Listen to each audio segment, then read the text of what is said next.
இறையேசுவில் பிரியமான சகோதர சகோதரிகளே, நமது ஆண்டவர் இயேசு கிறிஸ்துவுடைய திருப்பெயரால் உங்களுக்கும் உங்கள் குடும்பத்தில் இருக்கிற அனைவருக்கும் அன்பும் சமாதானமும் மகிழ்ச்சியும் உண்டாவதாக. அன்பு மிக்கவர்களே, ஏப்ரல் மாதம் 12ஆம் தேதி தாயாம் திரு அவை இறை இரக்கத்தினுடைய ஞாயிற்றுக்கிழமையை தான் சிறப்பித்துக் கொண்டிருக்கிறது.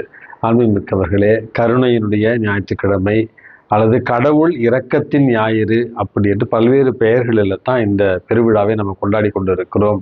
கிறிஸ்துவோட உயிர்ப்பு பெருவிழாவுக்கு வருகிற அடுத்த ஞாயிற்றுக்கிழமையை தான் இந்த இறை இரக்கத்தின் ஞாயிற்றுக்கிழமையாக நம்ம கொண்டாடி வருகிறோம். இறைவன் இரக்கமாக இருக்கிறார், இறைவன் கருணையின் வடிவாக இருக்கிறார் என்பதை இந்த உலகிற்கு எடுத்து காட்டுவதற்காகத்தான் இந்த விழாவை நம்ம கொண்டாடி கொண்டிருக்கிறோம்.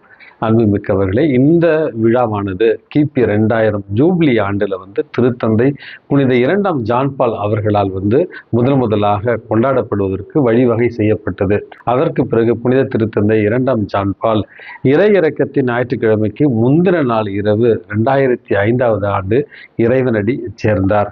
அதற்கு பிறகு 2011ஆவது ஆண்டு இறையிறக்கத்தின் ஞாயிற்றுக்கிழமை அன்று அவருக்கு அருளாளர் பட்டம் கொடுக்கப்படுகிறது. அதற்கு பிறகு கிபி 2015ஆவது ஆண்டு அவர் இதே ஞாயிற்றுக்கிழமை இறையிறக்கத்தின் ஞாயிற்றுக்கிழமையில அவர் புனித நிலைக்கு உயர்த்தப்பட்டார் என்பதைத்தான் இறை இறக்கத்தின் ஞாயிற்றுக்கிழமையில தான் அவர் புனித நிலைக்கு உயர்த்தப்பட்டார். அன்புமிக்கவர்களே, இரக்கத்தின் உருவாக கடவுளுடைய அன்பை மக்களுக்கு தன்னுடைய செயல்பாடுகளால் காண்பித்து வாழ்ந்த ஒரு புனிதராகத்தான் திருத்தந்தை புனித 2ஆம் ஜான் பால் அறியப்படுகிறார்.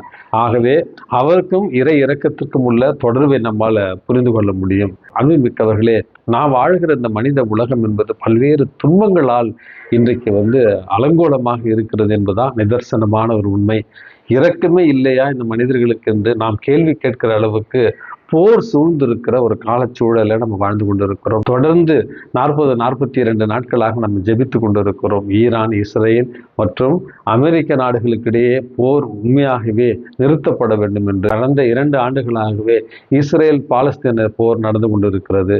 இன்றும் தொடர்ந்து இஸ்ரேல் லெபனான் நாட்டின் மீது போர் தொடுத்து கொண்டு தான் இருக்கிறது.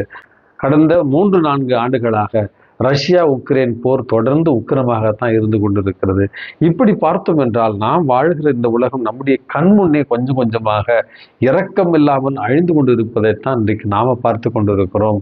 அன்புமிக்கவர்களே, இப்படிப்பட்ட ஒரு கால சூழல்ல தான் இறைவன் கருணையின் உருவமாக இரக்கத்தின் உருவமாக இன்றைக்கு நமக்கு காட்சி தருகிறார். அந்த இரக்கத்தின் இறைவனுடைய அன்பை சுவைக்கவும் அறிந்து கொள்ளவும் தான் தாயாம் திரு அவை இன்றைக்கு நமக்கு அழைப்பு விடுக்கிறது. அன்புமிக்கவர்களே, இன்றைக்கு நமக்கு கொடுக்கப்பட்டிருக்கிற யோவான் நற்செய்தியில அச்சத்திலும் கலக்கத்திலும் இருக்கிற திருத்தூதர்களை பற்றி தான் நம்ம பார்க்கிறோம். அன்புமிக்கவர்களே, அவர்களுக்கு ஒரு புரியாத ஒரு சூழல். நீங்களும் நானும் இயேசுனுடைய சிலுவை மரணத்தை கண்கூடாக பார்த்திருந்தால் ஒருவேளை நமக்கு கூட இப்படிதான் ஒரு நிலை இருந்திருக்கும். விவிலியத்துல நம்ம உணர்வற்று வாசிக்கிற ஒரு காரணத்தினால அந்த உணர்வுபூர்வமான சூழலை நம்மால் உணர்ந்து கொள்ள முடியாது. தங்களோடு உண்டு உறவாடிய இயேசு கிறிஸ்துவை திடீரென்று தேச துரோகிக்கு கொடுக்கிற ஒரு மிகப்பெரிய ஒரு குற்றத்தை சுமத்தி சிலுவையில் அறைந்து கொன்ற அந்த ஒரு நிகழ்வு நாம் அருகில் இருந்தால் அல்லது நம்முடைய வாழ்க்கையில மிக நெருங்கிய ஒருவருக்கு நடந்திருந்தால் அதனுடைய உணர்வை நம்மால் புரிந்து கொள்ள முடியும்.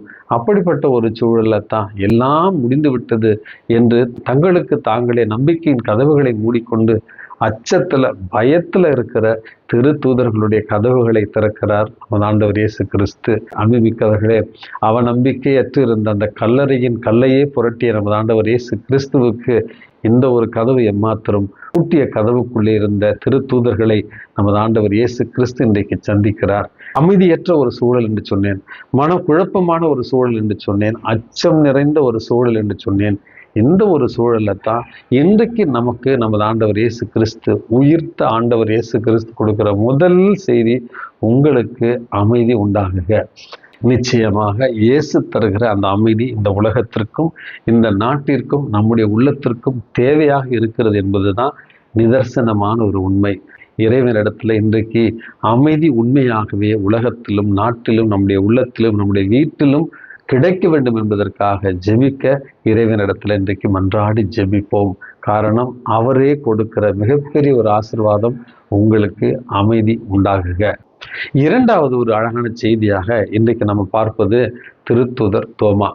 அன்புமிக்கவர்களே, திருத்தூதர் தோமா அப்படின்ட்டு சொன்ன உடனேயே நம்ம எல்லாருக்குமே ஒரு நமட்டு சிரிப்பு வரும்.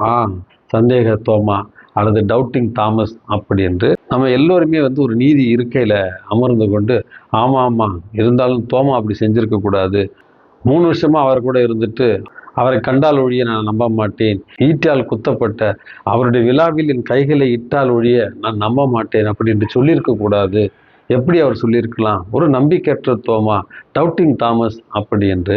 இன்றைக்கு நம்மில் பலருக்கு இதுதான் ஒரு தீர்ப்பாக இருக்கிறது. அல்லது அதுபோல ஒரு சில பேர் சந்தேகப்படுகிறார்கள் என்றால் அவர்களை எல்லாம் பார்த்து நீலாம் ஒரு டவுட்டிங் தாமஸ் அப்படி என்று இன்றைக்கு நீதி இருக்கையில நம்ம அமர்ந்து கொண்டு மற்றவர்களை தீர்ப்பிடுகிற ஒரு சூழல்ல தான் நாம் இருக்கிறோம். அன்பு மிக்கவர்களே, இறைவன் இன்றைக்கு கொடுக்கிற அழகான 2வது ஒரு செய்தி என்பது நாம மட்டும் ரொம்ப யோக்கியமா அல்லது நம்ம மட்டும் மற்றவர்களை சந்தேகப்படுவதில்லையா என்கிற அடிப்படையான ஒரு கேள்விதான். நாம் பெற்றெடுத்த பிள்ளைகளை சந்தேகப்பட்டதில்லையா? நமக்கு நெருக்கமான நண்பனையோ நண்பியையோ நம்ம சந்தேகப்பட்டதில்லையா? நம்ம வீட்டில் நமக்காக பணி செய்து கொண்டிருக்கிற பணியாளர்களை நம்ம சந்தேகப்பட்டதில்லையா? துறவர குடும்பங்களில் வாழ்ந்து கொண்டிருக்கிற பொழுது கண்முனை அமர்ந்து நம்மோடு உணவருந்துபவரிடத்துல போலியாக உறவாடி விட்டு அவர்கள் இல்லாத நேரத்தில் அவர்களை சந்தேகித்து அவரை அவமதிக்கிற வகையில் நீங்களும் நானும் பேசியதில்லையா? அன்புமிக்கவர்களே, வாழ்நாள் முழுவதும் நம்முடைய வாழ்வாலும் நம்முடைய வார்த்தையாலும் மற்றவர்களை சந்தேகிக்கிற நாம் மற்றவர்களை இன்றைக்கு சந்தேக பெறுவது என்று சொல்லுகிறோம். இறைவனிடத்தில் மன்றாடி ஜெபிப்போம். அவநம்பிக்கை என்னும் அவலத்தை திருத்தூதர்களிடத்தில் துடைத்தது போல நம்முடைய உள்ளத்தில் இருக்கிற இந்த சந்தேகம் என்கிற அந்த ஒரு அழுக்கை அகற்றிவிட்டு நம்பிக்கை என்னும் கொடையை நமக்கு இறைவன் தாராளமாக தர இன்றைக்கு இறைவன் நமக்கு அழைப்பு விடுக்கிறார். இதுதான் 2வது ஒரு செய்தி. 3வது ஒரு செய்தியாக அன்புமிக்கவர்களே, 100 ஆண்டுகளுக்கு முன்னும் நடந்த ஒரு மிகப்பெரிய ஒரு விபத்து, டைட்டானிக். 3 ஆண்டுகள் மனிதர்கள் உருவாக்கிய ஒரு இரும்பு பெட்டகம்.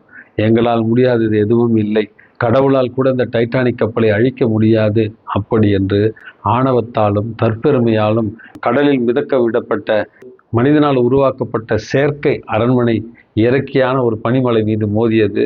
விபத்து எப்படி இருந்தது என்று உங்கள் எல்லோருக்குமே தெரியும்.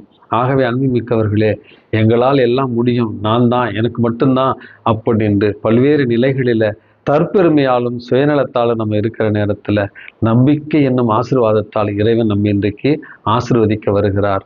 ஆகவே எப்படிப்பட்ட பனிமலை நம்முள் இருந்தாலும், எப்படிப்பட்ட மதில் சுவர் நம்முள் இருந்தாலும், இயேசுவின் மீது இன்றைக்கு நம்பிக்கை கொண்டு அறிக்கையிட்ட புனித தோமாவை போல வாழத்தான் இறைவன் நமக்கு அழைப்பு விடுக்கிறார். அன்புமிக்கவர்களே, திருத்தூதர் தோமா நம்பிக்கையற்ற பெறுவழி என்று நினைத்து கொண்டிருக்கிற நாம் உள்ளத்துக்குள்ள ஒரு குழந்தையாக இயேசுவை தானும் காண வேண்டும் என்கிற ஆவலில் கூட அவர் அப்படி சொல்லியிருக்கலாம். இயேசுவை நேரில் கண்டு அவருடைய விழாவில் என்னுடைய விரலை விட்டால் ஒழிய நான் நம்ப மாட்டேன் என்று சொன்னது ஒரு குழந்தைத்தனமான நம்பிக்கையின் அடையாளமாக கூட இருந்திருக்கலாம். இயேசுவை நானும் பார்க்க வேண்டும், இயேசுவை நானும் உணர வேண்டும் என்கிற ஒரு ஆவலில் கூட இருந்திருக்கலாம். ஆனால் இயேசுவை கண்ட பிறகு அன்புமிக்கவர்களே, எந்த நற்செய்தியிலும் திருத்தூதர் தோமா தன்னுடைய விரலை விட்டதாக குறிப்பே இல்லை. ஆண்டவரை கண்டவுடனேயே இந்த உலகத்திலேயே முதல் மனிதன் இயேசுவை கடவுள் என்று அறிக்கையிட்டவராக இன்றைக்கு நம்ம அவரை அறிகிறோம். என் ஆண்டவரே, என் தேவனே, நீரே என் கடவுள் அப்படி என்று சொல்லி தன்னுடைய நம்பிக்கையை இன்றைக்கு நம்முடைய சார்பாக அறிக்கையிட்ட அழகான திருத்தூதர் தோமாவை தான் இன்றைக்கு நம்ம பார்க்கிறோம். அதற்கு இயேசு சொன்ன பதில், நீ கண்டதால் நீ விசுவசித்தாய், காணாமல் விசுவசிப்போர் பேறு பெற்றோர். அன்புமிக்கவர்களே, இந்த இடத்துல தான் நமது ஆண்டவர் இயேசு கிறிஸ்து உங்களையும் என்னையும் பேறு பெற்றோர் என்று சொல்லுகிறார். நமது ஆண்டவர் இயேசு கிறிஸ்து வாழ்ந்த காலத்தில் நீங்களும் நானும் வாழவில்லை. இன்றைக்கு திருத்துதர்கள் வழியாக நமக்கு கொடுக்கப்பட்ட நம்பிக்கையும் விசுவாசத்தையும் பெற்றுக்கொண்டு இயேசுவின் மீது நம்பிக்கை கொண்டிருக்கிற நம்மை, இயேசுவை வரலாற்றில் சந்திக்காத நம்மை பார்த்து தான் இயேசு சொல்லுகிறார், காணாமல் விசுவசிப்போர் பேறு பெற்றோர். ஆகவே கண்டு விசுவசித்தவர்களை விட காணாமல் விசுவசிக்கிற நம்முடைய விசுவாசம் பேறு பெற்றது என்பதைத்தான் நமது ஆண்டவர் இயேசு கிறிஸ்து சொல்லுகிறார். சந்தேகம் சூழ்ந்த இந்த ஒரு காலகட்டத்தில், அச்சம் நிறைந்த இந்த ஒரு காலகட்டத்தில், பயம் நிறைந்த இந்த ஒரு காலகட்டத்தில், எதிர்நோக்கற்ற இந்த ஒரு காலகட்டத்தில் இயேசுவின் மீது நம்பிக்கையை வைத்து நிலை வாழ்வை நிறைவாக பெறுவோம். இறை இரக்கத்தை ஒவ்வொரு நாளும் சுவைப்போம்.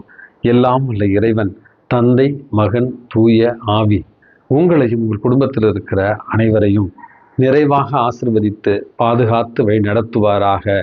ஆமென்.